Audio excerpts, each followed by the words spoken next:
ازيكم عاملين ايه؟ كل سنة وانتم طيبين. فكرت ان انا اعمل شوية فيديوهات في رمضان، ان احنا يبقى فيها تأملات نفسية لمواقف ذكرت في القرآن. آه، ففكرت كده ممكن نبدأ بإيه. قلت هنبدأ بموقف إبراهيم، سيدنا إبراهيم عليه السلام مع أبيه آزر. لما جيت أبص على الموقف ده لقيته NVC صرف، يعني أو هو مثال حي للتواصل الرحيم، Non Violence Communication. Non Violence Communication أصلا بدأ إمتى؟ بدأ في السبعينات، يعني مش من كتير، من حوالي 50 سنة. إنما تعالوا بقى ما نشوف سيدنا إبراهيم بيتكلم إزاي مع أبيه. يا خبر! أول حاجة، هو لما بدأ الكلام ما كانش هدفه إن هو ينتصر لرأيه أو يثبت خطأ أبيه، ده كان بيتكلم بمنتهى يعني الرحمة. كان بيقول له: يا أبتي إني قد جاءني من العلم ما لم يأتك فاتبعني أهدك صراطا سويا. الحتة دي لفتت نظري أو جه في دماغي ساعتها إن هو بيتكلم بهدوء جدا، مش بيتفضل أو بيتفاخر بالعلم اللي ربنا اداهوله، بل بالعكس هو بيقوله: أنا عندي شوية علم مش موجودين عندك، فحاول تسمعني، حاول تشوف كده أنا بقول إيه، لعل ربنا ييسر إن شاء الله والدنيا تمشي يعني. في المقابل جه في بالي قصة بتاعت صاحب الجنتين لما كان بيقول: أنا أكثر منك مالا وأعز نفرا. شوفوا هنا التعامل مع النعم بتاعت ربنا. ده ربنا اداله نعمة، سيدنا إبراهيم اداله نعمة، وصاحب الجنتين ربنا اداله نعمة، ده بيتفخر بيها وده بيحاول ان هو يوضح بس أنا عايز الدنيا تبقى أحسن يعني. كمان سيدنا إبراهيم لما بدأ يتواصل مع والده آزر، كان الموضوع بالنسبة له إن هو عايزه يتفكر، عايز يطرح سؤال بدل ما يطلق أحكام. لو أنت بتعبد الأصنام وبتاع مش عارفة إيه، لا، هيقوله في رب، في يعني لما تعبد ما لا يسمع ولا يبصر ولا يغني عنك شيئا.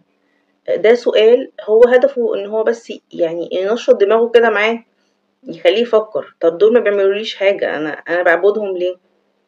تمام. كمان سيدنا إبراهيم وهو بيتكلم كان دايما بيقول إني، ما كانش بيقول أنت.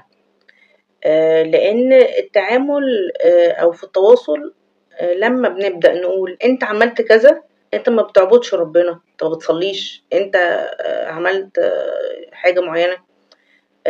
كلمة أنت دي بتظهر أو بتهيئ الدماغ عندنا إن احنا نبدأ نطلع الدفاعات بتاعتنا. احنا نقول لا بقى، ده مش أنا بقى، ده أنا هبدأ أدافع، لأن بحس إن أنا في هجوم ناحيتي. إنما فكرة لما أتكلم عن نفسي، أنا حاسس كذا، أنا ملاحظ كذا، أنا شايف كذا، ده يخلي الموضوع أقل وطأة شوية في التعامل، ويخلي إن في non violence communication، في تواصل رحيم شغال. كمان سيدنا إبراهيم كان بيحاول إن هو يقنعه بالحجة، وما يعني كان برضو فكرة إن هو بيتكلم مع والده، وإن في احترام لأن ده أب، واحترام إن هو حتى لو هو على غير الهدى يعني. وهنلاقي كمان في نهاية الموقف إن سيدنا إبراهيم هنلاقي آزر بقى يعني: لئن لم تنتهي لأرجمنك وهجرني مليا. خلاص أنت راغب أنت عن آلهتي يا إبراهيم، أنت خلاص كده مش عايز. هنلاقي سبحان الله إن الهدى ربنا بينزله على اللي هو عايزه، يعني إنك لا تهدي من أحببت ولكن الله يهدي من يشاء. ففكرة إن إحنا في التواصل الرحيم لما بنعمله، إحنا مش مستنيين نتيجة من اللي قدامنا إن هو سوبر برافو أنا حسيت إن أنت فعلا وصلت لي وكده.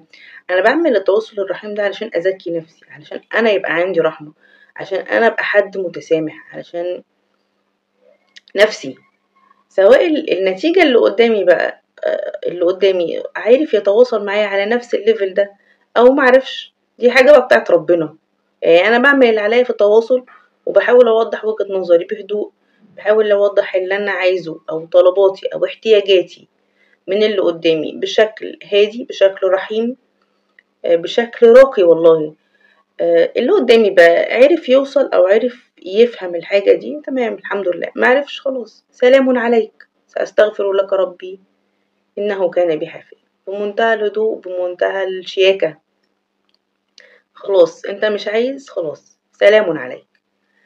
آآ القرآن فيه مواقف كتير جميلة جدًا، بس لمّا نتأملها فعلًا من الحتة النفسية دي، بنلاقي إن إحنا بدأنا نتكلم في نظريات ونعمل حاجات وبناءً على إيه؟ بناءً على احتياج لينا إن إحنا مثلًا ما يبقاش في بين الناس وبين بعضها نزاعات، أو في بين الناس وبين بعضها عنف حتى في التعامل، لكن الموضوع بسيط جدًا والقرآن مبيّنه من سنين كتير جدًا. فسبحان الله يعني إن شاء الله يكون ال الكلام ده واقعه لطيف، ويكون مفيد للناس إنها تحاول إنها تتعامل بهذا النوع من التواصل. إن شاء الله المرّة الجاية أو في الفيديو الجاي هاشوف موقف كده يكون برضه فيه تأملات نفسية وأطرحه على حضراتكم. كل سنة وأنتم طيبين.